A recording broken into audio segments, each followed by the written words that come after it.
coming up on today's show. It's the behind the scenes stuff where they fall terribly short and they don't have the confidence. In the profile of an organizer, everybody wants, kudos and applause, and they want satisfaction. They really want, like you said in our first episode, they really want to help people. Time away from my desk inspires me. Nice. And real life stories, right? So I like to wander around outside. I listen to zillions of podcasts. So I subscribe to the Smead podcast. I love listening to my colleagues. I love seeing their offices too, by the way. That's like one of my favorite things. Like Behind the Scenes of an Organizing Business, Part 2, today on Keeping You Organized.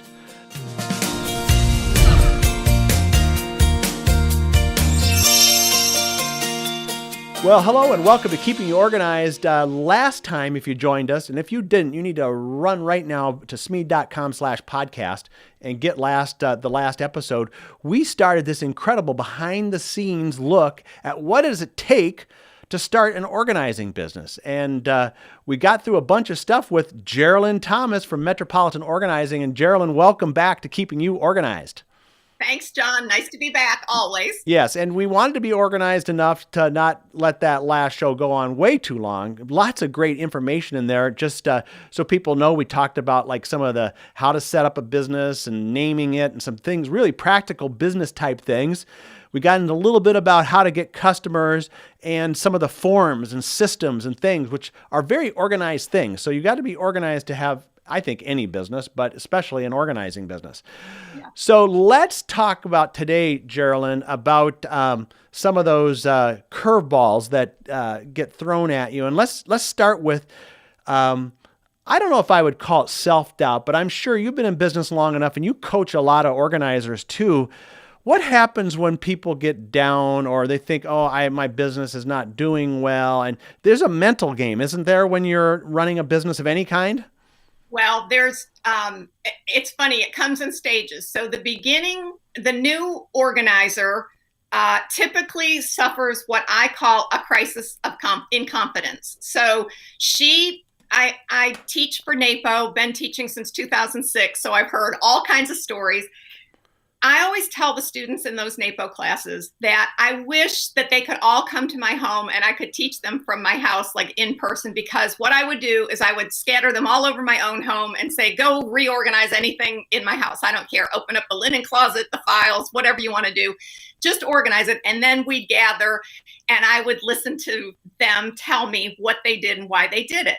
Chances are everyone present would do impressive. They would not only meet my expectations, but they would exceed my expectations in the hands-on organizing part. Mm-hmm. And they might do it differently than me, but that's okay. I'm open for learning new ways to organize. And there's not just one way to do anything, right? Right. What typically happens is they're really good at the hands-on. It's their behind the scenes, which is the theme of the show. It's the behind the scenes stuff where they fall terribly short and they don't have the confidence. They don't have the confidence to rookie mistake, big one, is I'm going to start by charging a really, really low rate because I need to work, I want to work, I'm going to work, and low rates will get me in the door. Okay, that's really attractive, but let me tell you what's not attractive. Somebody who then, after, 90 days of working for not enough money to sustain a business, she decides, I've got to raise my rates. That is not a fun conversation to have with your clients, and it can be really intimidating. And you don't want to keep doing that. So my advice there is start above what you think you should start at. And it's always easier to offer a discount if you decide to do that than it is to raise your rates. Mm-hmm. And my other bit of advice would be, with the crisis of confidence, do not offer discounts, especially to people who aren't even asking for them. So I role play with these new organizers. And one of the things I'll do is just kind of poke at them a little. I'm the customer.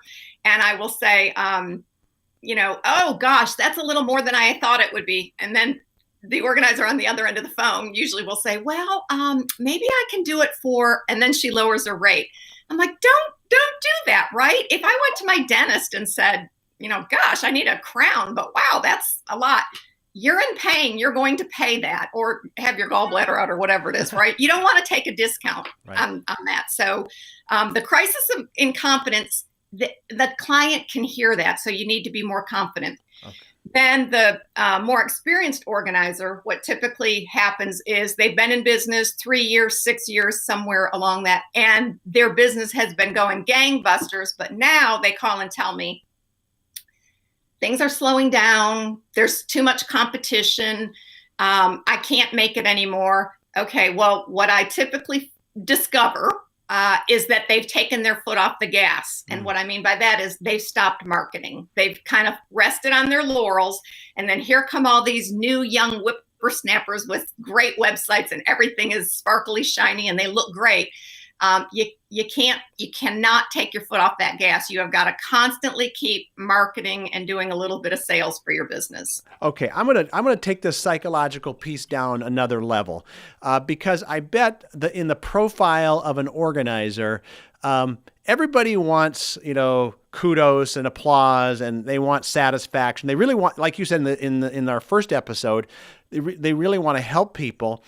But probably the kinds of people coming to you are people that need help. And how about if, you help someone, you get them nice and organized, and they call you back a month later and it's a disaster because they haven't either followed the plan or they're, do you know what I'm saying? How does an organizer deal with this fact that their clients who, the main reason they're hiring them is to help them get organized, maybe can't stay organized? Do you have any kind of thoughts on how you, especially from the organizer's point of view, how do they mentally stay in the game without saying, can't you stay organized? I would be singing personally the Hallelujah chorus when that happens to me, because I will often, I feel like my job when I'm working with a client is to teach them. I want to transfer my skills. So again, typical scene, somebody will call and say, I've read Peter Walsh, I've read Julie Morgenstern, I've read Marie Kondo. And I go in and I see all these nice little books on their bookshelves or on their bedside stands. And that's all fine and dandy. They've read everybody and they know what they should do. But for some reason, they can't do it. Now, that is, I think of like, you can't ask for a better client. That person often says, I feel terrible because I can't do this myself. I feel embarrassed. I feel this. Well, that is when I say, let's pump the brakes. Let's not, go down that cliff yet. I'm here. I've been in business this many years. I have grown a successful business working with people like you. There's a name for this. It's backsliding. There's another name. It's chronic disorganization.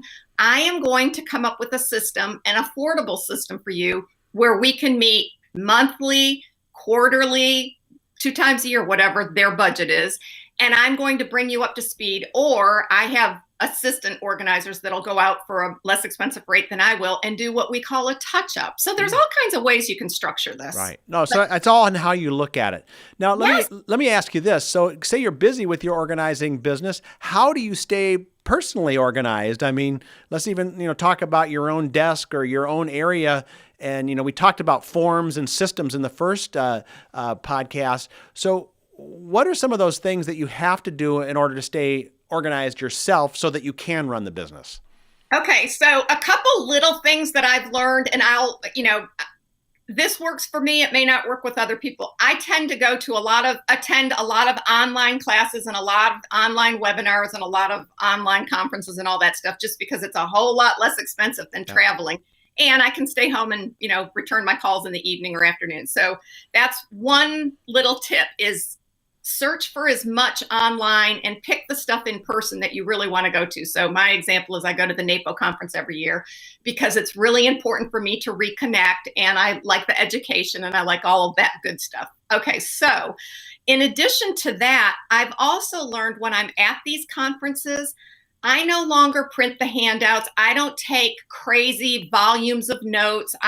Because over the years, I know I'm better focusing, sitting there and taking 1 or 2 little golden nuggets away from that talk than coming home with a big old binder that's going to sit on my shelf or take up space and I'm never going to use it again. So for me, that's like, a little tip. I don't need all that stuff. I just go and I try immediately after the session to say, what are my, 3 takeaways if there are 3? Right. And then desk yourself for success instead of dress yourself for success. Make sure that you have the right tools that you like working with. Just because an app or something works for your friend, it doesn't mean it's the greatest answer for you. And what I mean by that is sometimes people get hung up with the label makers, right? They want to go all super tech and get something that hooks into their computer or Wi-Fi, but really they're not tech savvy, and there's a huge learning curve involved, and they're going to spend money, and they don't need to do that. They could be just as efficient with the old school type of label maker, right, just as an example. Well, those are great points. Well, we're going to take a quick break here, and when we come back, I want to talk about the person who's maybe had a business for a while. We kind of touched on it a little bit, but who's reached burnout, and how you deal with that and how you revive yourself. So we're talking about the behind the scenes of running and organizing business with Geraldine Thomas, and we'll be right back. It's the summer sale at myorganized.life. 25% off office products like file folders, hanging files, accordion files, and presentation products. Click now for the coupon code. It's 25% off during our summer sale at myorganized.life. That's myorganized.life. 25% off. It's the summer sale at myorganized.life. We're back now on Keeping You Organized, talking about the behind-the-scenes piece of running an organizing business, taking it from an organizer's point of view. In fact, the point of view from Geraldine Thomas, Metropolitan Organizing. And Geraldine, you've been around, you said, since 2002 doing this. Have you ever reached a point where you were feeling burnt out? And if you did, how do you deal with those kind of ups and downs, or that would be a down part of your business? Well, I have reached many burnout cycles. And, unfortunately, when you work home in a home office and you work alone for most of the day, I don't have, colleagues where I can go, to my kitchen and get a cup of coffee and stand around and chat for 5 minutes. So I've, and plus life gets in the way, John. When you're running a business and it's just you and only you, I mean, I have, a lawyer that I consult with, and I have an accountant. However, my dad had dementia and Alzheimer's, and my mother was the caretaker. So I had to stop life and deal with that for 3 years. It was very, very difficult. I didn't even want to really do a lot with my business during that time. It was difficult emotionally, and physically, I just didn't have the energy because I was putting all my energy into that. There are other people with children, having to show for them, or maybe children with some type of learning challenge that they have to work with, or maybe their marriages, partnerships aren't going well. So life gets in the way. And what I have learned at, 57 years old is stop and listen to what your body and your mind is telling you, and just honor that. And if it means that your business takes a back seat for a little while, it's okay. Or if you can use subcontractors, independent contractors, or get employees, or go work for another organizer and just be very upfront and say, look, I'm going through this crisis. I'm a really good organizer. I hope you know that. I'm not going to steal your clients, but I would like to keep a little income and maybe not run my business. If you have extra jobs that specialize in this and not that, I'd love, to work for you for a little while. So those are all things that I would give a try. And of course, physical activity, exercise, take care of yourself, just listen to what's going on inside. Yeah, really, really basic things. There was a book written, I think it was in the 1918, around that area, called Think and Grow Rich, Napoleon Hill. And he talked about mastermind groups. I don't know, have you ever been involved in a mastermind group or a networking group of not just to trade, business with each other, but a group of peers who can help you stay motivated, especially when you're a single business or solopreneur, like you said. What do you think of those concepts of masterminds, and have you ever used anything like that? I don't. I have not belonged to any business groups where I'll be the only organizer, and then there's one massage therapist, and then there's one dog trainer and all that kind of stuff. I don't, that is not appealing to me for several reasons, which aren't relevant right now. Yeah. What's more appealing to me than a mastermind group, and I've participated in two, again, I didn't feel like I was a good fit for the mastermind. I have several very dear friends in the organizing industry, and we do talk weekly, monthly, several times a year. And we stay in touch. And these are people that I trust, and we'll discuss how's your earning, what's this quarter looking like for you, what are you doing, or I've even had people when I was going through healthcare stuff with my dad and mom.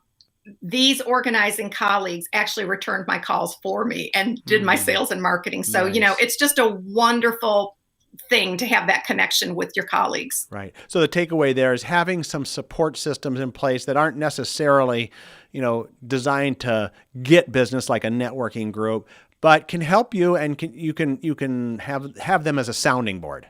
Yes, a sounding board, and kind of like your trusted advisors. Yes. They know your industry really well. So they're able to navigate those phone calls, returning things with clients, and they know you well enough to say she would probably answer this that way, or, Right. things like that. So Great. that's a nice thing. But there's nothing wrong with networking. I do network. I try to do at least 6 pro bono talks a year. That's how I try to give back. And I do a few free lunch and learns to community-based organizations that can't afford a speaker. So I do things like that. Now, I know you have lots of quotes and motivational things that you like to give out, but how about providing a quote for us to someone who's listening who may want to start a business and just needs a little inspiration? Gosh, catching me off guard here. Well, I like doing that. Yeah, good. Thank you, John. I appreciate that. There's nothing like looking like a fool on camera, and it'll be out there. That's a great quote right there. There's nothing good about looking like a fool, but you're not a fool. Some people have those stored in their back pocket. If someone, they need a little piece of inspiration. I mean, what inspires you?